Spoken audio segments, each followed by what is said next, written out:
Hello, welcome to the Graphic Novel Brothers podcast today. As you might have guessed, we're talking about graphic novels. I'm Joshua Pantano, I'm a student at Ithaca College, and I've got here Zach with me... Saltzer. That's me. Zach Saltzer. I'm also a student at Ithaca College. I really like graphic novels. We both love graphic novels. Yeah. All right. That's what makes us brothers. Graphic novel brothers. Yeah. So we've got some important things to talk about today, mostly graphic novels. Yeah. That's why we're brothers. Yeah. Okay, so first I want to talk about what are graphic novels, how they're different from comic books, and where did comic books come from? So Zach, what do you know about the origin of comic books? Sorry, that was my chair squeaking, or your chair squeaking. I thought that was your phone, like microphone feedback. Someone just was screaming in the room. They don't like comic books. What do you know about the origin of comic books and where they first came from?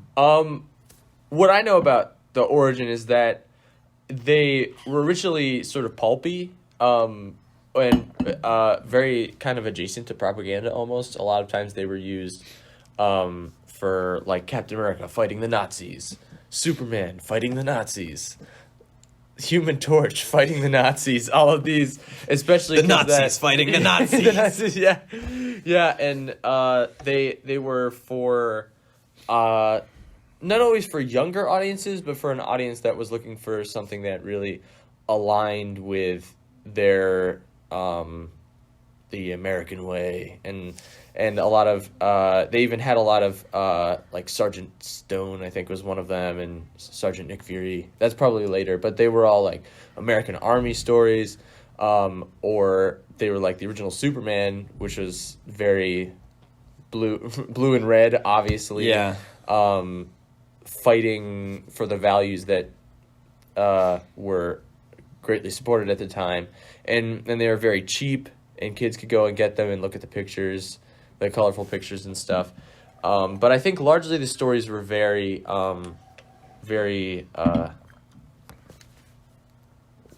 pulpy was what you said, kind of. Yeah, but pulpy American, America. Yeah, straightforward stories about, Yeah, pretty much. That was basically what I would say too, and especially what you said about them being cheap. It was the sort of thing when, obviously back in the day, in like the 30s, 40s, 50s, it's not like kids had independence in a way, but it's not like kids could buy things so easily. It's not like you have online shopping and kids can have their own debit cards and whatever and go buy whatever. Yeah. But back in the day, it was like that was something that kids could buy with like their allowance. It's like 5 cents, something they could buy easily. It's like, and so since kids were such big consumers of comic books, they realized, hey, we got a market here, and they really started to target that towards younger audiences, especially going into like the 60s with Spider-Man and Stan Lee coming into Marvel, Spider-Man, X-Men, Fantastic Four. Those were that's when I don't know if this is jumping too fast into the jump away, but that's when they started giving the characters human traits, but they were still targeted towards the younger audience. Like Spider-Man's in high school, X-Men are kind of kids with a teacher, even though they're like older, but they are still like at a school for gifted youngsters, right? And so but again, that's also when they started introducing X-Men being an allegory for sort of racism. I mean, the cast was white, but that's also I think that's probably because at the time that was the most digestible thing that the audiences at that time could digest it, but the allegory was still pretty clear there. And so I think that's when they to my knowledge sort of started more directly attacking issues that were actually more nuanced instead of like X-Men fighting the Nazis. Right. You know? Yeah. And it was the sort of thing when it's like once World War II is over, and you can argue that we still had a lot of that stuff, especially when it came to the Cold War. I mean, you could probably point out Superman and Batman comics. It's like Superman versus the Russians, Batman versus the Russians. But yeah, like you said, there's definitely more of an evolution of comic books, and you can see more of a growth towards, like you said, like superheroes and comic book characters having more nuance and more characterization, and then that leads into sort of the modern day. And even, I guess, you could argue starting in probably the 70s and 80s when you start to see, I guess, some of the first iterations of graphic novels. Yeah. I think that's a good chance for us to talk about what some modern graphic novels look like. And I think this is a good segue to talk about Watchmen, which came out, according to the internet, Classic. It came out 1986. 86. So, yeah, like I said, 1980s, Watchmen came out. Yeah. So Was this collected originally, or did it come out in magazine form first? I can't remember. I'm not sure. Oh, yeah. Oh, go down a little bit. Yeah, it says 12 issues there. Maxi series. Yeah, I think that's also, of course, I would consider this a graphic novel too. Yeah. But I think it's also important to note that in terms of like the physical form, books like Death in the Family, Batman, that was designed. Or no, that was 3. That was 3 issues too.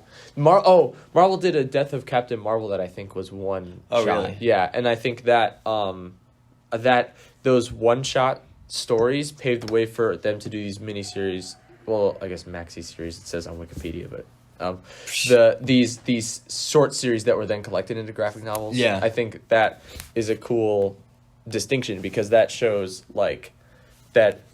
Because they were always so serialized, that showed that they could do one story in a novel form. Exactly. And so that helped where they were like, oh, this is like a serious storytelling technique that we can use. Right, yeah. Watchmen's great. Sorry, I was pausing there to try and think of my next thought. But yeah, Watchmen, great comic book. I'm not too into superheroes. We have Mr. Zachary on the podcast because you have more nuanced takes on superheroes than I do. Superhero side, yeah. When it comes to graphic novels, I'm definitely more into memoirs, which I really, really like. Two famous ones, obviously, Mouse and Persepolis are some of my favorites. Yeah. Beautifully written, beautifully drawn.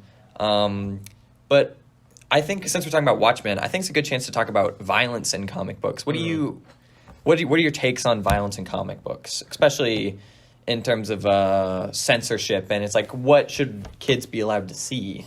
And are all graphic novels inherently violent?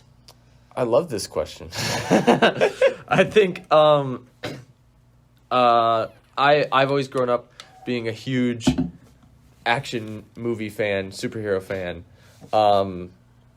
And it's weird. It's a weird sentence to be like, I love violence. Woo! Yeah. No, I don't love violence, but I think the violence inherent to superhero stories, and something that Watchmen critiques is superhero violence. Mm-hmm. But a lot of times, violence in comic books is often superheroes are archetypal figures. And they stand for, and it even goes back to those 30s comics of Superman versus the Nazis. Yeah.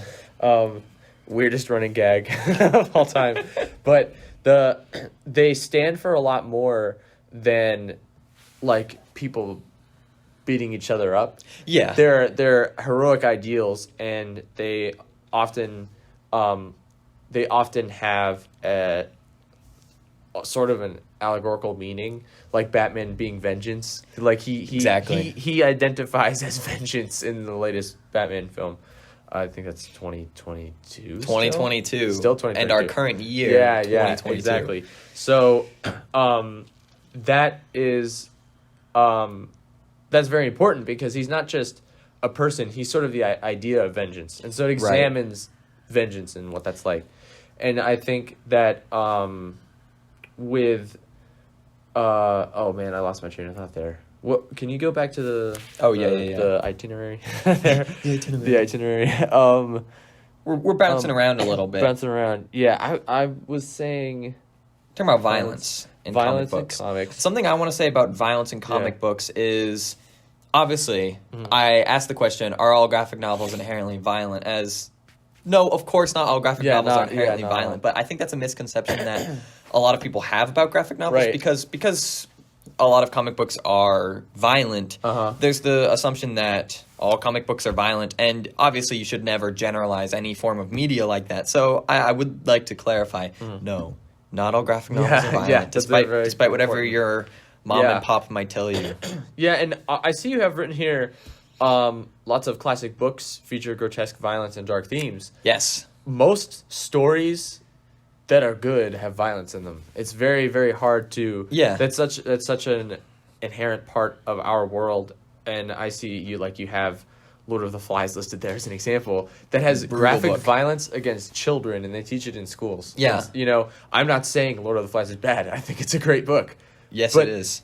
I don't think there should be. Why does Lord of the Flies get this pedestal when graphic novels are condemned for their violence, and then Lord of the Flies is an excellent story that's incredibly violent? Yeah. Most comic books are actually arguably less violent than that. Yeah, you could say. And The Dark Knight Returns is extremely violent, Oh, yeah. but I don't remember any children killing each other in it. Not as far as I remember. Yeah. Might have to read through, look for child lines. Yeah. An important thing about, if we were to compare The Dark Knight Returns and Lord of the Flies, I think something that both of those books do very effectively is not to glorify violence. Yeah, that's a I very think good point. people get confused about having themes in books and thinking that those books advocate them. I mentioned Mouse earlier. Mouse obviously is about the Holocaust. And some people have argued that I've seen online. There's the whole thing with censorship of Mouse in Tennessee. I don't know if you heard about that. There's a Tennessee haven't heard about that, school no. district that censored Mouse because they were complaining about nudity in the book and violence, and they were saying it was like glorifying it, whatever. And obviously that's a rash judgment of the book because the whole point of the book is talking about the horrors of war, the horrors of the Holocaust, Yeah. and generational trauma and all these things. And the use of violence and nudity and all these things in the book is to show just how horrible the Holocaust was and how Yeah. awful its effects were Yeah. on the Jewish population and other people who were persecuted during that time period. Yeah. And people get really confused, I think, about this, especially people, like, if you haven't read a book or you don't understand it, that you think that just because something has violence, that means that it's saying violence is good. Lord of the Flies, obviously saying that violence is bad and group mentality is bad. Yeah, I wasn't enjoying the final sequences of It's not like the book plays out like they're all like, yeah, let's kill each other. Woo! Yeah, I never sat there and was like, I should smash this kid's head with a rock. the adult shows up in the end and he's like, good job, guys, this is awesome. Yeah, Poor kids. that's very the opposite. And also another thing, when you're talking about Mouse, I've never read Mouse, but I have read Persepolis.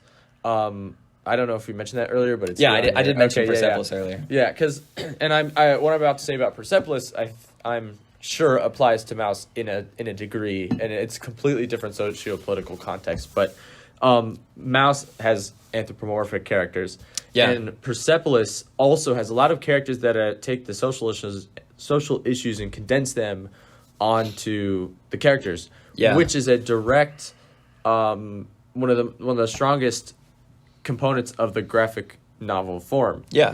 Which is exactly the same. The concept of doing that is the same as Batman standing for vengeance and Superman standing for justice and peace. These characters stand for more than just characters in violent scenarios. And Right. the graphic novels in particular with art, in Persepolis especially, because I've read it, I can speak to it, is the art is very, very saturated with its own themes. Like, you can't do that as much with live action. You can't do that the same with a Right. novel. And so these are very violent stories, but they're using the graphics and novels combined Hey. to have characters that stand for something that can only be communicated in a specific form. So the violence is arguably an integral part, because if characters are perpetrating violence in a graphic novel, you can almost always bet that it's a commentary about violence in our time. It's not Yeah. pointless shoot 'em up violence. Right. It's the sort of thing where it's like if you read The Dark Knight Returns and you weren't paying attention to a lot of the political and social commentary, Yeah. that you would think that it's really advocating for censorship, and in ways you could argue that it's advocating for censorship, it's advocating for violence, all these things, because there's a lot of points about that where characters are saying, oh, the Batman should be censored, he's a criminal, and then other people are saying, no, he's so good, like he's saving the world and whatever. But it's a very nuanced book With because violence. with violence, yeah. But it's a very nuanced book because the whole thing is not saying that Batman's a good person, but recognizing that what he's doing is just what he's doing. Like it's not good or bad. He just is a character who is doing things. And in some ways you could argue that it is critiquing Batman's methodology and things like that, because characters do bring up points like, well, what's the point of Batman not killing the Joker if the Joker always escapes and goes and murders more people? But then it's like, could you argue that is Batman justified to hurt people when he could potentially leave them paralyzed or they're immobilized for the rest of their lives? It's critical of him, but then it's also critical of other points as well. And I don't think it's fair to take something as nuanced as Mouse or Persepolis or The Dark Knight Returns or V for Vendetta or Watchmen or anything like that and apply only one theme to it and say it's only advocating for this. It's like, you wouldn't say that about classic literature, which often has a lot of different themes. Yeah, Watchmen itself is actually an indictment in some ways to superhero stories. Yeah. And uses its violence in an extremely brutal way to show, like, what if superheroes were actually real? This is how their violence would play out. Yeah, how awful that would be. My favorite thing I've heard about Watchmen is people saying that Watchmen is just the Justice League if they were all terrible people. I think that's really funny. And it's very true. It's pretty accurate because if people really had that sort of power, then they probably would be corrupted by power. Yeah. And obviously, it's interesting how Watchmen tackles it too, because you would think because obviously Dr. Manhattan's sort of like the Superman stand-in for that book, and you would think they would kind of do a thing like he's so evil and he uses his powers for evil, but I like that he's more like a god and he's just very apathetic to the world and whatever, and he has no regard for human empathy, but it's not like he's a bad person sort of thing. But it's like that's probably what you would be like if you were beyond human comprehension and you had unthinkable power. You probably wouldn't care about saving the world because you would think it was pointless. I think it's important for people to recognize that, like when in reading something like that, recognize. I think that one thing that Watchmen does really well is recognizing that the art form isn't perfect, but it can be realistic, and it's showing what it can be. There are plenty of comic books that fall into that pulpy. Undeniably slap happy, whiz bang slap happy, diddy doopy, that kind of ridiculous stuff that's just kind of fun, but Looney Tunes type thing. But there are other ones that show you, like, these are people's heroes in it. They save the world, but they're not necessarily good people, right? And also an interesting thing, I don't know how this relates, but when you're talking about the Superman stand-in for Watchmen, I remember reading a Grant Morrison interview when he was talking about All-Star Superman, which is one of my favorites. And he was, and this kind of goes back to graphic novels being their art form, is he was talking to his artist Frank Quietly, and they were trying to say, okay, how would Superman actually be? Like how would he stand? Would he just stand there like a propaganda poster of America, or what would his physicality be? And the cover is just him sitting, holding his knees on a rock, just sitting there, because he said, if you had all that power, you'd just be chilling, kind of. It's like, what would you have to worry about? You don't need to look strong. You have nothing to prove. Exactly. And that's just an example of the characters being completely fleshed out people, and just like all these other classic literature things, all the nuance that goes into it. And then when you think about nuanced character, Persepolis is one of the most character filled very books very character of all heavy. time. And especially since it's a memoir, because the author Marjane Satrapi, like that is her actual story of living in Iran during and after the Cultural Revolution in '79. Yeah.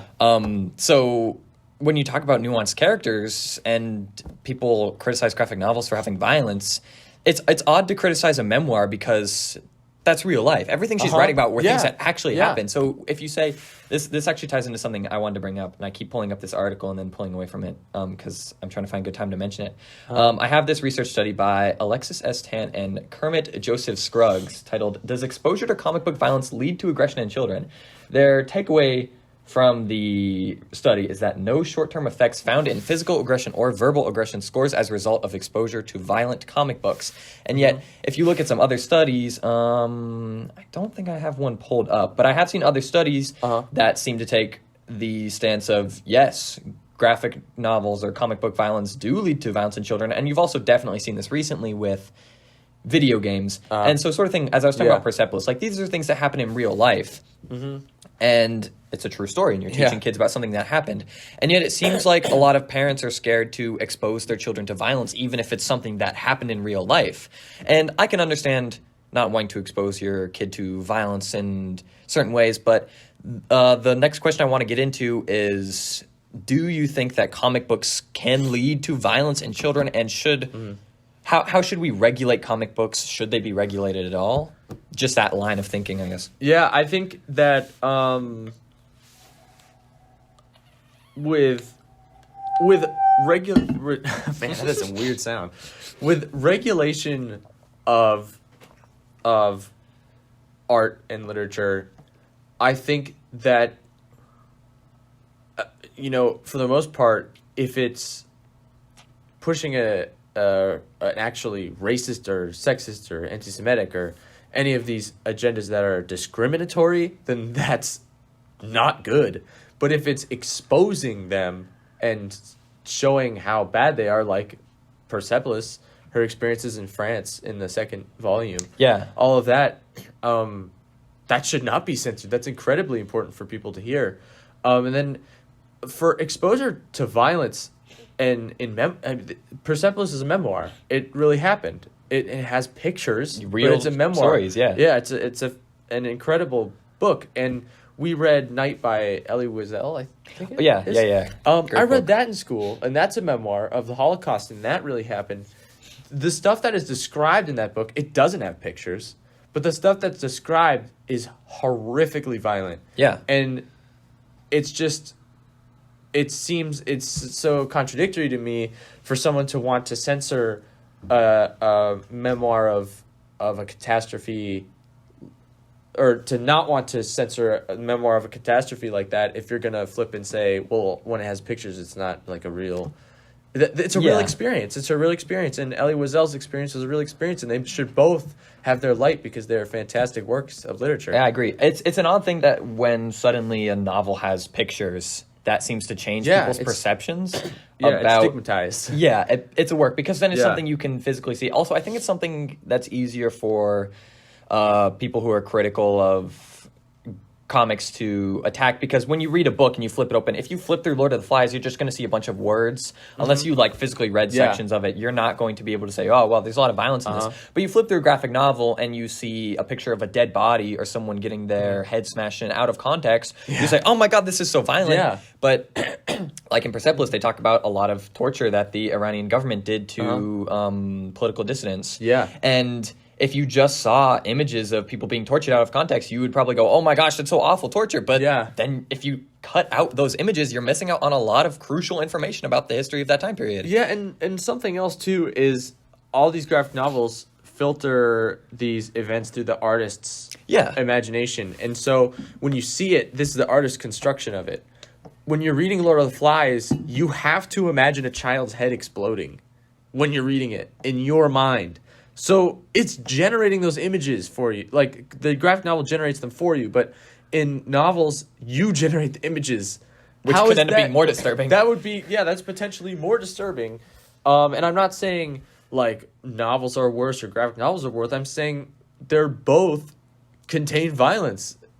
You just can't, just because you see it doesn't mean that it's necessarily any different. Obviously, I guess it could be kind of circumstantial, but that doesn't really matter in this discussion, I don't think, because it's just they're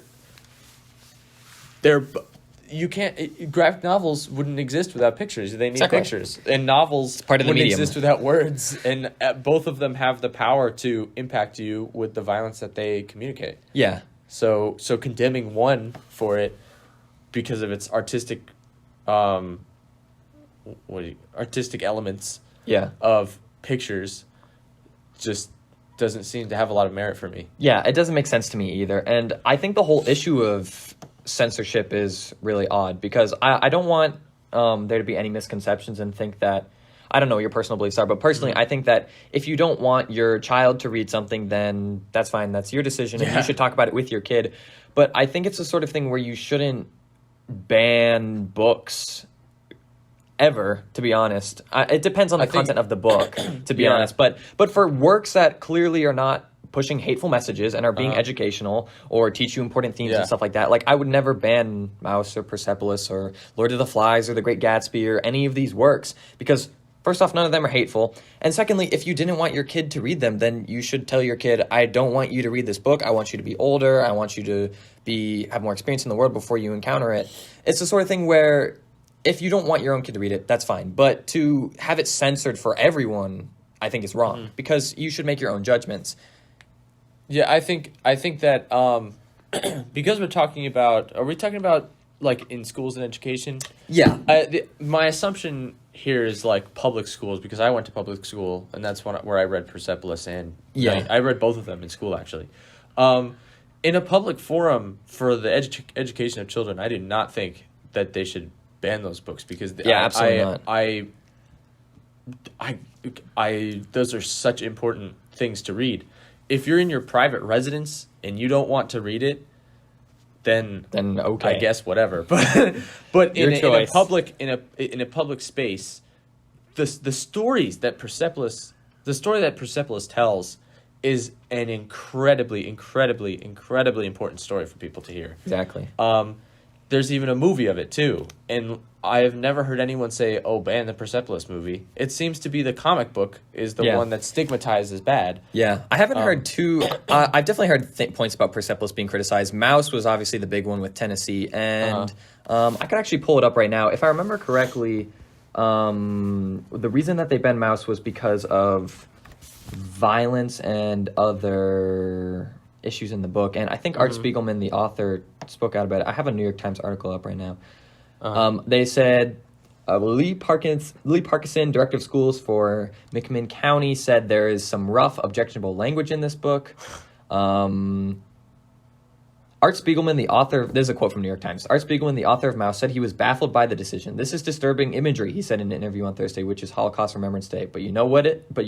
It's disturbing history. Yeah. Which is exactly what that's exactly. And disturbing imagery relates right back to Night and to Lord of the Flies. We keep coming back to because it's disturbing imagery, but it's disturbing history. And like you were saying earlier, these books are not saying this is fun, this is great. They're saying this is bad, it's part of the world. Yeah. And so, it said one other thing. There's some rough, objectionable language in his book. That was the director of schools for the county. Rough, objectionable language, and you're going to teach Huckleberry Finn? I read that in school. And that has pervasive racial slurs. Or even, I mean, talk about that's about as objectionable language as you can possibly get. Yeah, and then it's even then. I've seen another thing too. People talk about To Kill a Mockingbird, and To Kill a Mockingbird has the use of the N-word, and people are saying that books like Huckleberry Finn and To Kill a Mockingbird should be banned in schools because of the use of the N-word. And obviously, I would say as a white man, I don't have the full nuance on the perspective of the impacts of the N-word. But from what I've read from those books, especially To Kill a Mockingbird, they are very critical of racism. Yeah, and people, To Kill a Mockingbird is fantastic. And they're criticizing that people who use racial slurs and who are racist are not good people. Yeah. And that's like a major point in the book because Scout is growing up in the South. That's the point. That's the whole point of the book. So it's another thing like with graphic novels that it's a very reductive interpretation of the book to say, well, if they're saying racist things in the book, that it's bad, and it's like there are racist things said in the book, but they're not framed in a way that is good. It's saying, people actually said these things, and that's bad. Yeah, that's wrong. They frame it, and when you're teaching these books, you show it and say, look how they frame this, look how they use this story form to show how bad this is. You take To Kill a Mockingbird. I remember we started watching the movie too in school. That's the pictures. You read the book. That's the words. You combine those. It's a graphic novel. All of a sudden, people don't want to read it, and it doesn't make any sense. And I think that, like you said, with framing it in a negative light, when we were talking about banning books, if something's framing one of these atrocities as good, as positive, that's when you should be banning it in a public forum, because that is not what should be taught. But these things that are the disturbing history, as Art Spiegelman said, that it's a disturbing history. This needs to be taught, and so that it's not repeated. Yeah, and the teachers and the instructors can show this art form and show its merits and show how it uses this art, these people's voices, their experiences are demonstrated with it, and how what they went through, and it's so important for people to hear. In such a specific medium, it has visuals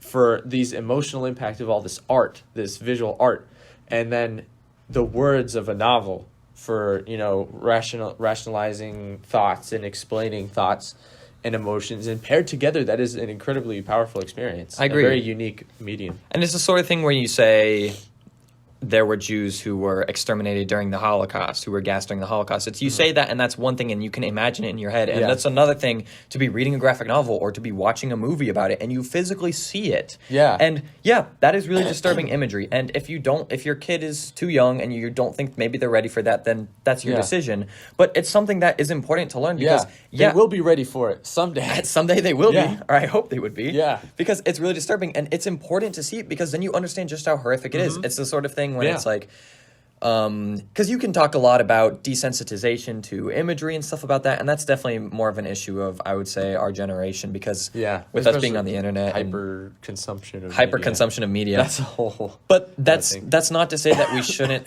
have to experience these things, and I would argue that we definitely should, because life is really disturbing, and to hide from life is just not a appropriate way to live or to raise your kids, because you need to show them that the world can be really horrible, and it's important to learn about these things so you can learn how to fight against them and to be better than the people who existed in the past.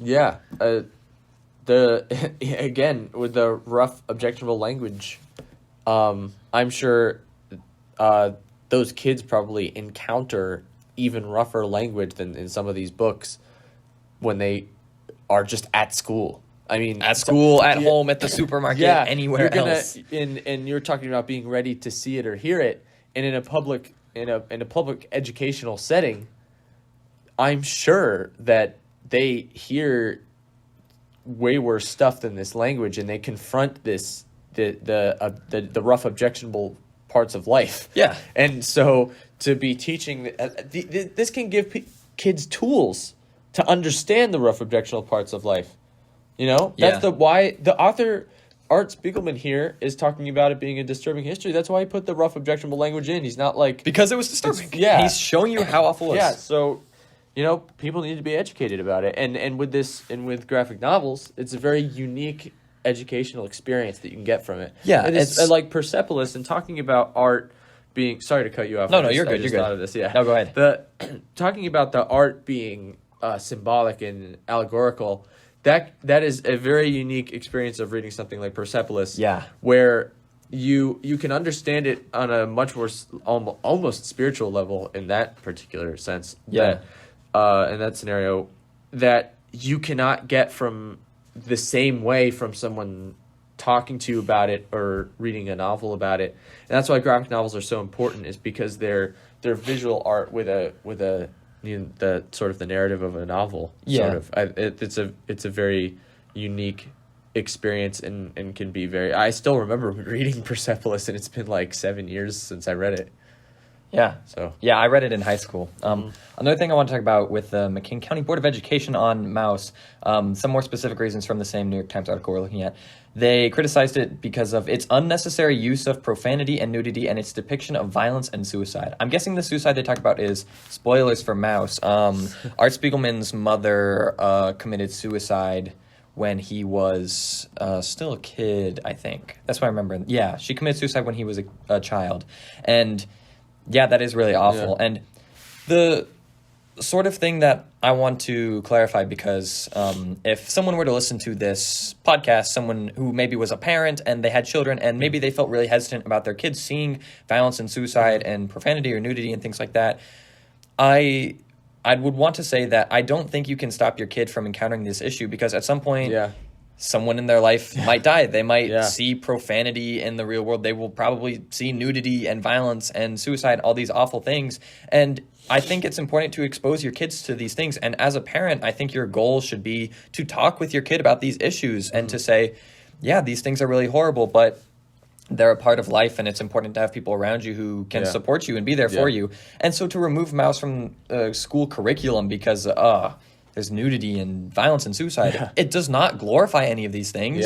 Especially because if you have read Maus, you would see that, the parts about violence and suicide are really horrific. And it doesn't glorify it or anything. It doesn't. There's nothing that frames it in a positive light. It's just saying these are things that happened which are really awful, and it's a part of real life, and that's a part of history. And if you're hiding that from kids, then you're just hiding them from the world. Yeah, and also another really important thing to note from what you said is you said that was Art Spiegelman's own mother that committed suicide. He's depicting that, and it's almost an erasure of his experience. Like him, he went through something unspeakable, and to say, "Oh, I object to," it's his real experience. That's like objecting. He's like his mother committed suicide, and you're gonna object to that.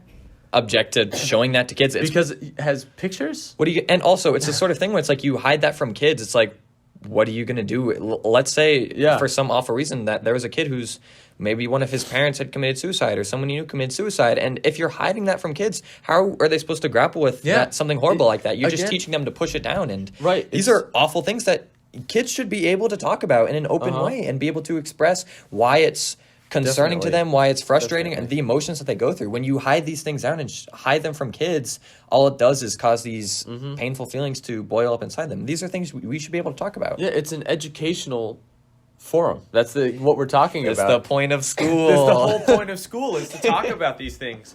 And to go to school and only learn 1 + 1 is completely not going to prepare you for life. 1 + 1 is very helpful, and you do need to learn it. But you also need to learn about these other things. I think that's why literature classes can be so important, is because of the social issues that are brought up in stories. Yeah. And graphic novels can be an integral part of that. I know growing up, one of the biggest ways that I learned morality, like on my own, I didn't learn morality on my own, but one of the ways in my own head that helped cement it was reading these superhero stories and these demonstrations of what these heroes value helped me. I still think, what would Batman do right now? Yeah. And graphic novels have that power, have these archetypal characters that connect with you in a way that no other characters can. And so, especially in an educational setting, that can really, really, these lessons can be learned so much more viscerally with that medium. Yeah, absolutely. The medium is so important to it as well. We've talked a lot about imagery and the importance of imagery and seeing things. It's such an essential part. I want to talk a little bit more about how graphic novels can be used in education. I read a research study by, I think it was a research study about Leslie Morrison.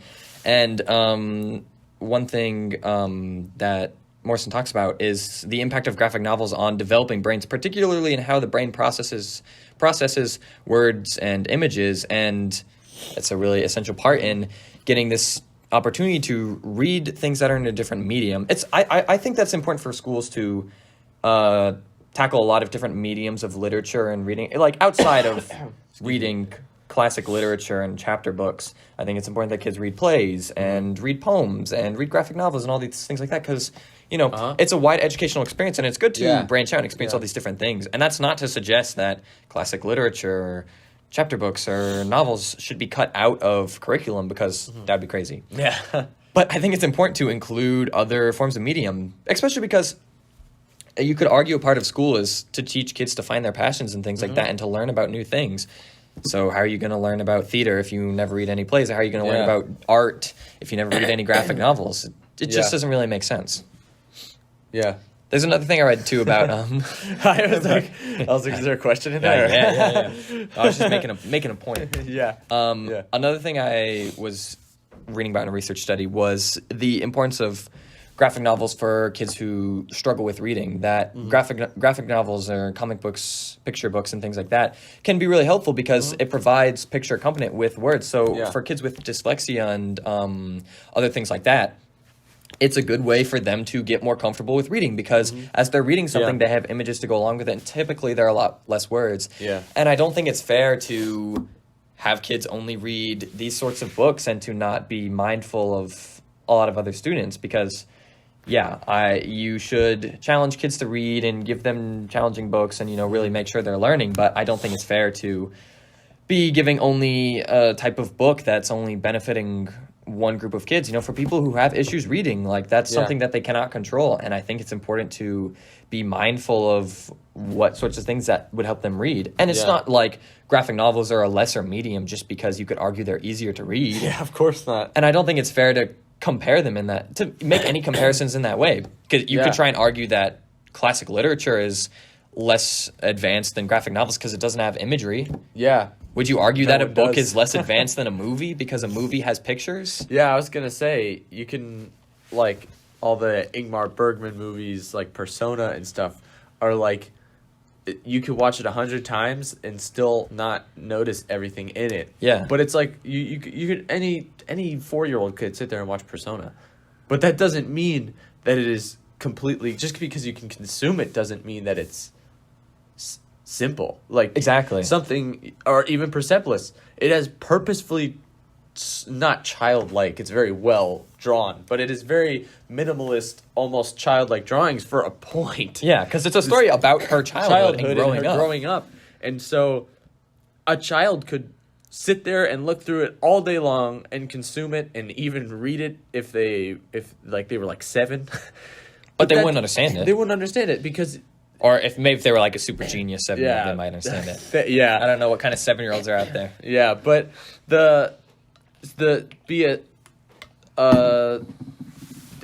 that's why you teach them, because they're complex works. Yeah. And they have a lot to say, and especially because of the combinations of all the principles of visual art combined with the principles of literature. Yeah. They have arguably twice as much to say, because they just are packed with art, the social, all the social meanings of imagery and all the social meaning of words, and anyone can consume them, but that doesn't mean they seem so easy to consume because you can just look at them. Right. But and I think that's honestly, probably having this discussion, I think that's probably where a lot of the stigmatism comes from, and especially a lot of not a ton of parents from, not a lot of elementary parents right now necessarily, I would say, but definitely when I was going through like middle school and stuff, most of the parents grew up with a much more pulpy,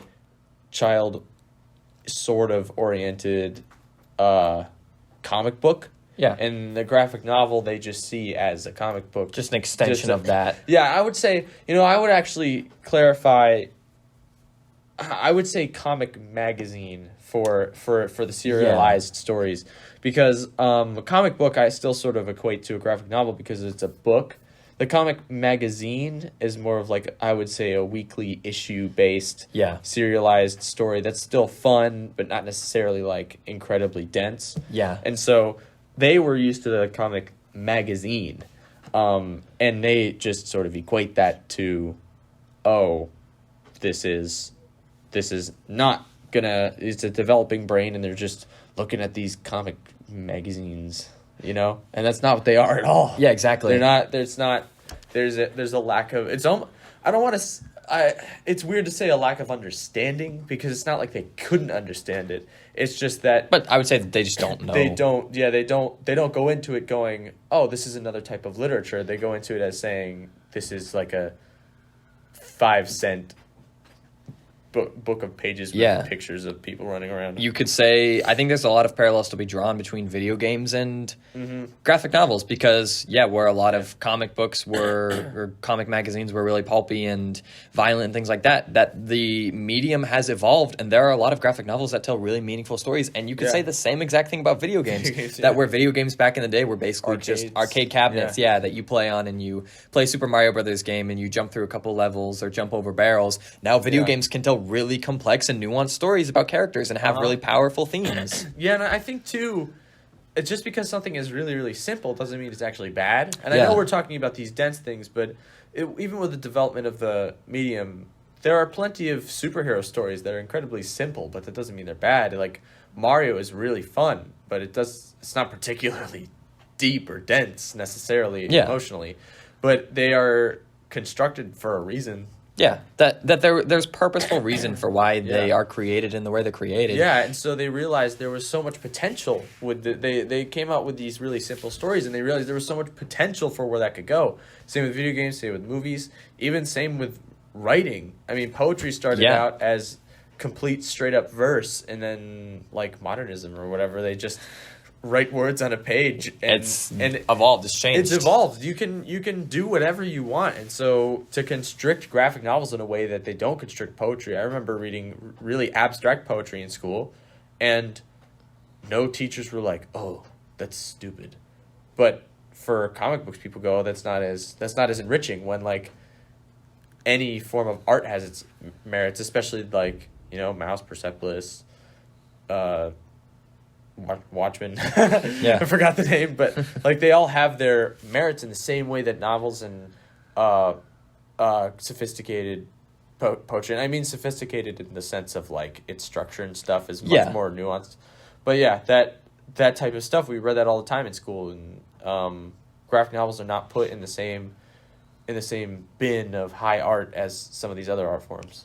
Yeah, and I think that definitely comes from the perceptions that people have around it, and especially with the origins of comic magazines and things like that. People are really critical of the medium because they don't think it's changed. Yeah, they don't see the change. Yeah. And it's like, well, if you picked it up, if you read Persepolis, then you might get it. Have different perceptions. And I think there's a lot of differences between people who don't approve of graphic novels. I think have a lot of reasons, and some people I think just are genuinely hateful towards these stories. I know there are people who are in my own school district back in Florida, there was a big issue with people banning books that had themes of LGBTQ issues and critical race theory and stories about Black and Latino and Hispanic voices, that they banned a lot of these books because they didn't want them to be taught to kids. And reasons that people argue were saying these books were sexual and things like that, and that these books are about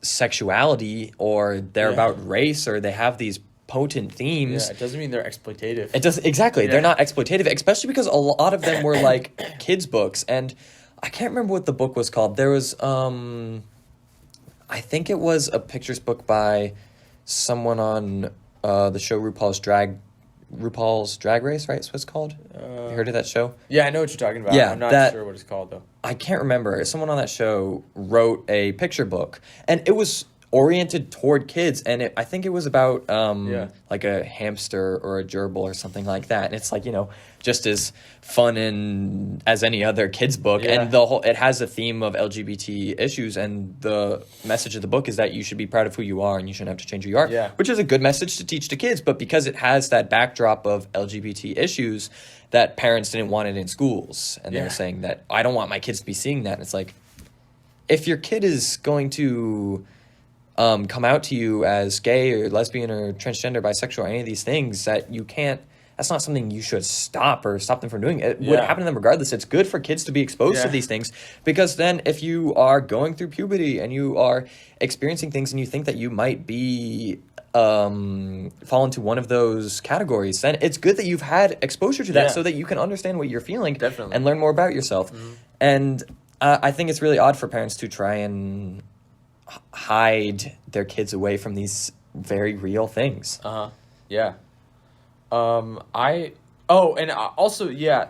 that also I thought of while you were saying your stuff is that also another thing that's important to note is we brought up exploitative. Yeah. And that is important to note that graphic novels and especially the superhero genre do have a rich history of being exploitative at Yes. times. Even Watchmen can be critiqued for its exploitative sequences, and especially overall in the superhero genre, exploitation of women in the female image is pretty rampant. In the, especially in the artwork. So that medium is not. It's not like, oh, it's untouchable because it's graphic novels. That also it does. There are genuine instances where graphic novels have their. The graphic novels have their merits, and they have their stuff that is really messed up. And you could argue that about any medium, though. Classic literature has the exact same thing. Exactly. And so it's not fair to just generalize. like, yeah, it's not fair to generalize it. I do think it's important to recognize which graphic novels have these things that should be taught and which graphic novels maybe shouldn't, because there are some graphic novels that just shouldn't probably be taught because they're gross and exploitative, and they're not. But the things like Mouse that do have nudity, they're not demonstrating this nudity to be exploitative in ways that other pulpier comic books would be like, oh, look, nude woman. Right. But like I was at some comic shop or bookstore or something, and I flipped through Sin City, and Sin City's cool, and it has a lot of interesting things to say about vengeance and stuff, but basically all the female characters are naked in like the whole thing. I was shocked. Like I knew that it was sexual, but when I was flipping through, I was like, holy crap. Yeah. Like, this is like every other page. And I was like, maybe I should pick this up. No, because it was not for a reason like Mouse is, where they're using nudity because that exists. And right. It's something that enhances the story. So this content, I think there's the other side where it is important to note that while some comics are violent or sexual, what they're using that for and how they're framing it. And like you said with To Kill a Mockingbird, it's not framing racism in a positive light. In Sin City, they're kind of framing nudity in a... I have not read it, but so who knows? So I can't be 100% sure. But as a consumer of the medium, I've never seen that many naked people in a comic before. So haven't counted, but just flipping through reading segments of it, it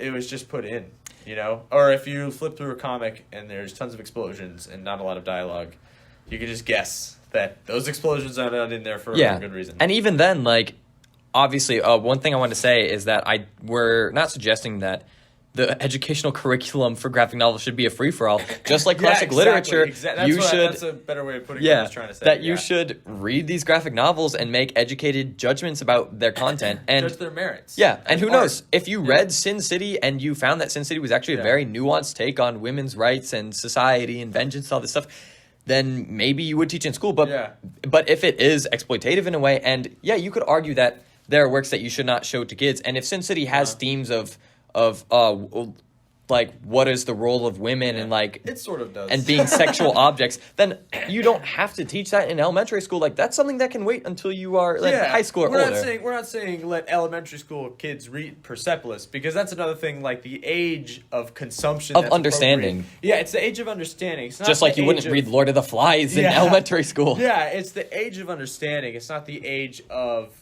exposure. It's the age of understanding, because you should be I believe you should be exposed at a certain age to stuff, but there are but it doesn't necessarily a young child cannot understand Persepolis. Right. I think it's the sort of thing where if we're gonna run with Persepolis as an example, that I read that in high school, and that was a great time to learn about it because I had somewhat of an understanding of world history, and I understood a lot of these themes. And Persepolis really provides a really interesting and nuanced take and teaches you really essential history about Iran and just about the world in that time. And like you said, I think that kids should be exposed to that at young ages. And it's the sort of thing when, though we say, like, I don't think that should be taught in elementary school, saying that that's not to say that kids shouldn't understand these issues, but it's the sort of thing that I would obviously need to cite an educational expert. But I don't think that kids could really have the full understanding of these issues to really understand and appreciate the book. You could read a lot of these works. You could read Persepolis or Fun Home or Watchmen when you're in elementary school, but there's a very low chance you're going to understand what's happening. Exactly. So there's not much point in doing it. It's good to start off kids with something that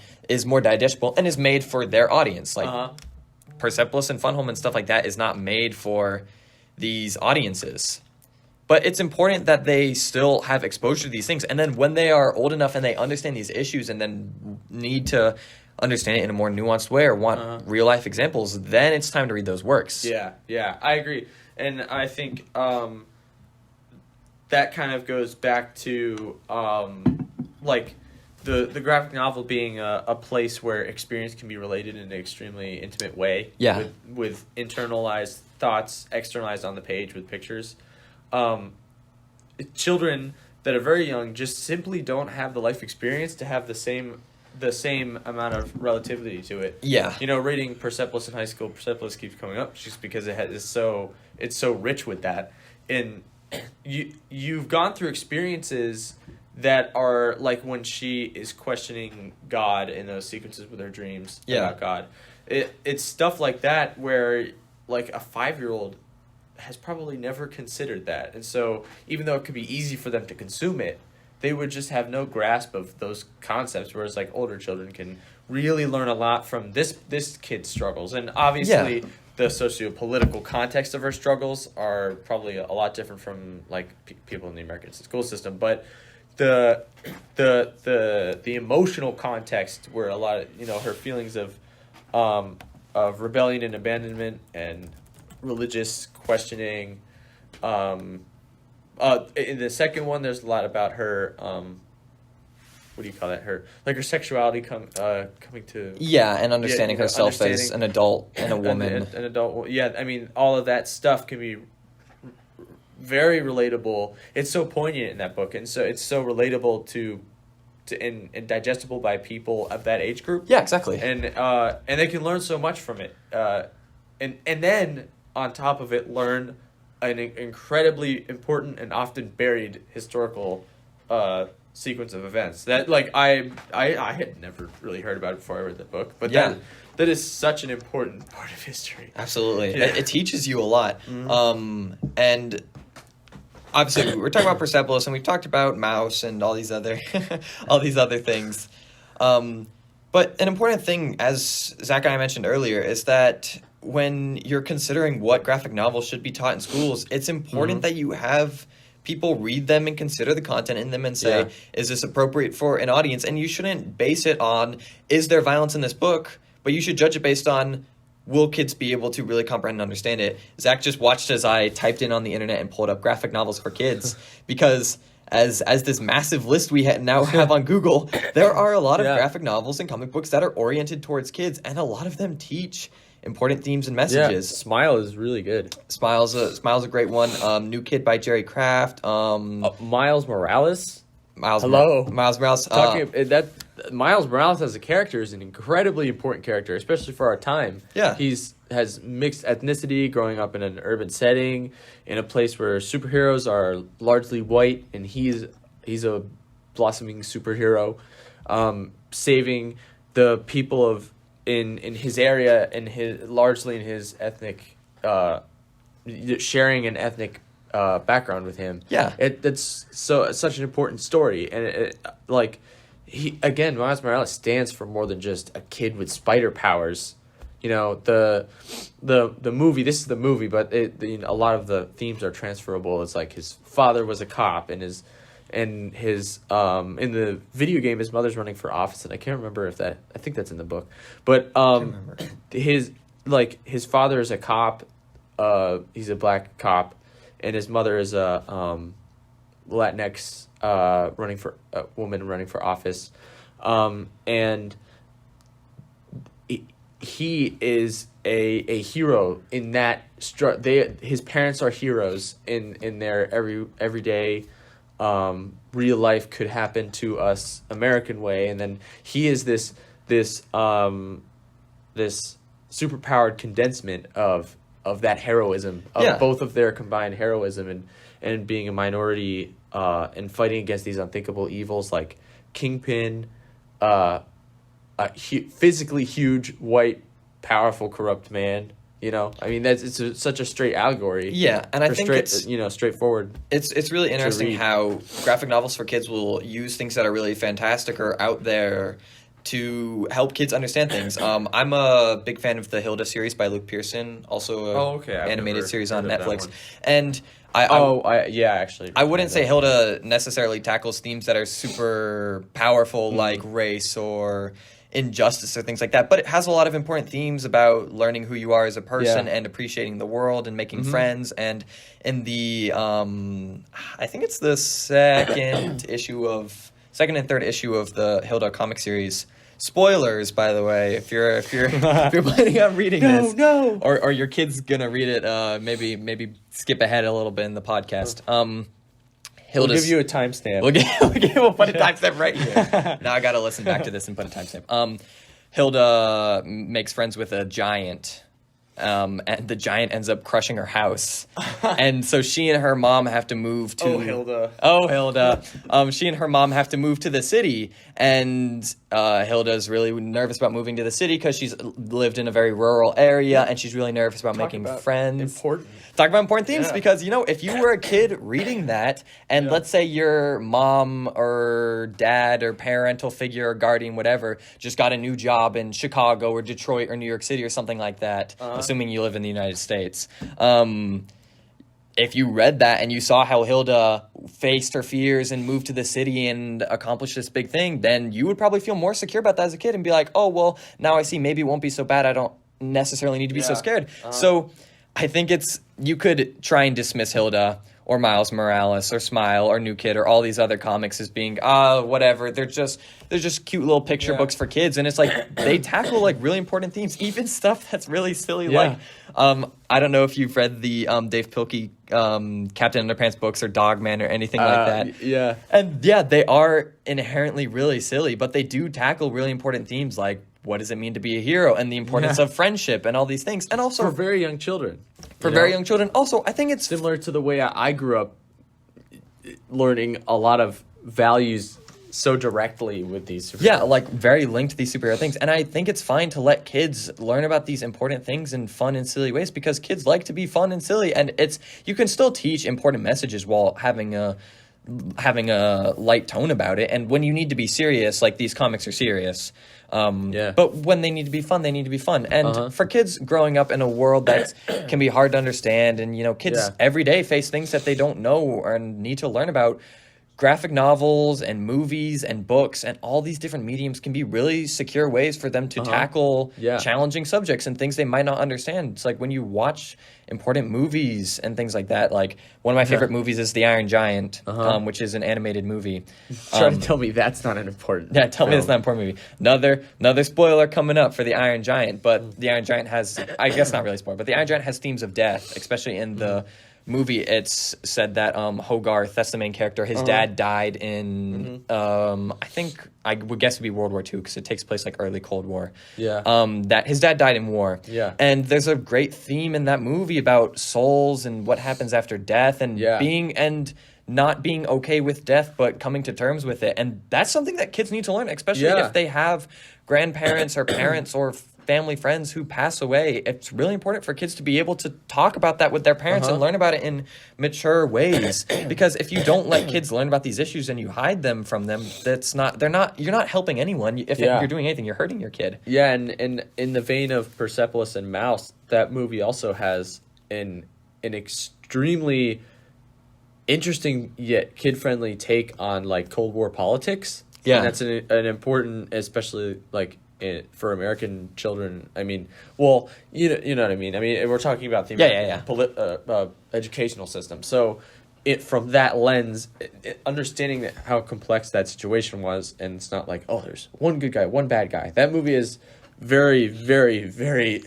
complex villains. Yeah, it's interesting, American too. or otherwise. And so having that's a soft spoiler, but not a huge spoiler. Soft spoiler. Warning. But you can do, for soft spoilers, you can do like a general timestamp. Just skip to here. Yeah, but all of these stories are not only a great venue for values and emotions and growing up and stuff, but just simply historical education. Yeah, it's really important. Especially with illustrations, you can see the time periods and what they were like and what they looked like, and even if they're stylized, you get a feel for that era. Yeah. So even in a historical context and like an objective, sort of tangible, textured, historical perspective, yeah, it shows that version of history. Yeah, and I think that's really important. And like you said about having nuance, it's also an important thing to... I understand, for example, Persepolis has themes of the United States imperialism and involvement in other countries. There's one point they talk about people being tortured by the Iranian government, and they say that some of the tactics that these people were taught to them by the CIA and the United States government, and that is true. Yeah, that's true. it's true. That the United States has done some really terrible things and has done awful things in the world. Yeah. And to hide your kids from that or to hide yourself from that is just denying the truth. And and to have that in the American... sorry. No, go ahead. Yeah, I was just going to say, having that in the American education system is also very important. Yeah. To show it, they can paint America as a complicated character. Yeah. Complicated character. Yeah. And it's the sort of thing when I feel like people will get upset when people are critical toward America. And that's not to say that just because you are critical of something, that doesn't mean that you love it. I mean, I've lived in the United States of America most of my life.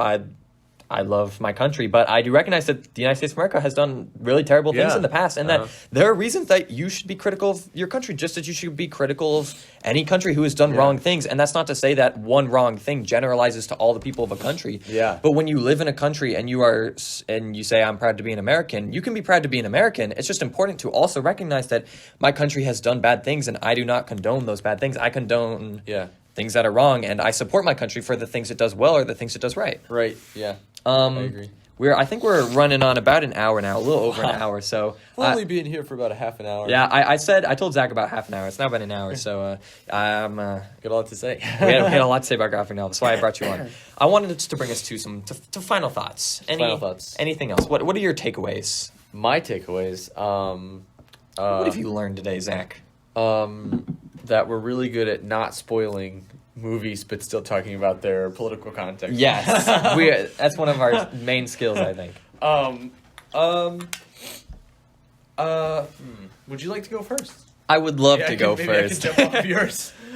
I want to talk about education. The whole campaign I'm doing is centered around graphic novels and the American education system, and I think it's really important to not take things at face value, just as you really shouldn't take anything at face value. For as much as we talk about don't judge a book by its cover, it seems that's what a lot of people do, or they don't judge a book by its pictures. Don't judge a book by its pictures, exactly. And I feel like that's what a lot of people in the education system do. And that's not to generalize. I recognize that there are a lot of great educators and a lot of great people in school districts who do really care about these works. And for people... And a lot of bad graphic novels. And a lot of bad graphic novels too, just as much as there's bad any medium. Yeah. And I don't intend to criticize anyone who is opposed to graphic novels. I just want to say that I think it's really important to have an open mind about these works. If you're listening to this right now and you work in a school district and you are not open to the idea of graphic novels and you believe that they're very violent or awful, I challenge you to read some of these great works. Persepolis, Mouse, those are some great starting points. And if you want to get into some more interesting ones, you could read Fun Home, you could read Dark Knight Returns, V for Vendetta, Watchmen. These are all really great works that have really impactful themes and messages. And yes, you will see issues of violence and nudity and language in these comics, but they're not used in a way that is glorifying. They're used in a way to teach about these really important issues. And I think it's important to recognize that you shouldn't judge a work by its content, but how it talks about that content. Yeah, I agree. I wanted to. I agree with everything Josh said. I feel like Woohoo! that's definitely what we were working towards. And I wanted to say two other ones that that I just thought of that went unmentioned in our discussion, and I feel like they're really important ones to mention. Is the Sandman series? Is an incredibly integral graphic novel, and also there's 3 volumes of Black Panther from like 2016, I want to say 2015, 2016, but it's a story called A Nation Under Our Feet, and that is just such an important graphic novel work for superheroes, for graphic novels, for art, for storytelling. Yeah. Obviously we're kind of running over time, so I can't really talk about that, but but check them out. Check them out. Yeah, talk about something that should be taught in schools. Oh my gosh. I haven't read it, but I had heard you talk about it. Yeah, I wrote a whole paper on A Nation Under Our Feet. So, yeah, so stuff like that. One more thing that I think is very important to mention. Let's hear it. Is graphic novels are especially recently, and historically, but also very much so recently, are an excellent venue for marginalized authors to get their voices out. Yeah. It's a very because graphic novels have become stigmatized, and as in the artistic community, like as in terms of all the mediums of art, graphic novels are themselves sort of marginalized in a way. The creators of graphic novels have also become the marginalized creators of graphic novels really can get what they want to say out there, because the people reading them are a lot of times people that share commonalities with marginalized people. Yeah, it's a great medium to express, and also Yeah. being able to express that through imagery is really important. Yeah, and so they're very, very accessible works for teaching children about marginalized communities and voices that we don't hear. Nation Under Our Feet is written by a Black author, and there was one, I just read one by a trans author. I can't remember the title though. That's kind of embarrassing, but it's stuff like that where all these classic stories, Lord of the Flies, Dracula. What was the other one you had up there? Oh, Great Gatsby. Great Gatsby. Was Great Gatsby written by a white man? Yeah. Yeah. Okay. So they're basically all white men. F. Scott Fitzgerald. Yep. Scarlet Letter. All of these. What's the other one? What's the other one that? Catcher in the Rye. Yep. Knew exactly what you were thinking. All of these are white male authors, and that doesn't mean the books are bad. But To Kill a Mockingbird, no, that's a woman actually. Yeah, woman. But, white woman. But that doesn't mean these are bad books. But there are so many other voices to be told. Yeah, it's important to in graphic novels. Learn about diversity and to hear a lot of different voices. And it's so important. And I would never say that you should get rid of The Great Gatsby or Lord of the Flies or Dracula or any of these books just because they're written by white authors. But I would say, why not introduce books that are written by authors of other ethnicities and nationalities and genders and also whatever. Black Panther is awesome. So talk about something I would have wanted to read in school. It's just cool.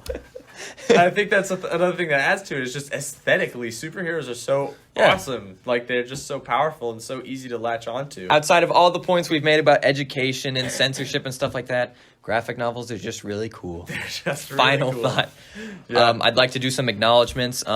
Professor Graham, if you've gotten this far in the podcast, thank you for listening to Zach and me ramble for this long. Yeah, thank you. Shout out Mr. Coughlin from my AP Literature class for letting us read Persepolis and also letting me do my IB AP Lit oral on it. That was really cool. Yeah. Shout out Marjane Satrapi for letting us talk about Persepolis like a million times. Shout out to Marjane Satrapi for making her own movie out of it when production companies wouldn't pick it up. She made her own movie with her own comic style. Shout out to Zach Soltzer for being on this episode of graphic novel. It wouldn't be the Graphic Novel Brothers without my graphic novel brother. Yeah. Shout out to Joshua Pantano for letting me be on the Graphic Novel Brothers podcast. For approximately a minute and 12 an hour and 12 minute 12, huh? 1 minute 12 seconds. Yeah. An hour 13 minutes now, Yeah. probably a little longer Your because professor is like, this is the longest minute 13 seconds I've ever experienced. I was told to make it long form, so hey, this is long form as it gets. Yeah. Thank you for listening. We hope you learned a thing or two about graphic novels. Yeah. Thank you. Bye. Bye.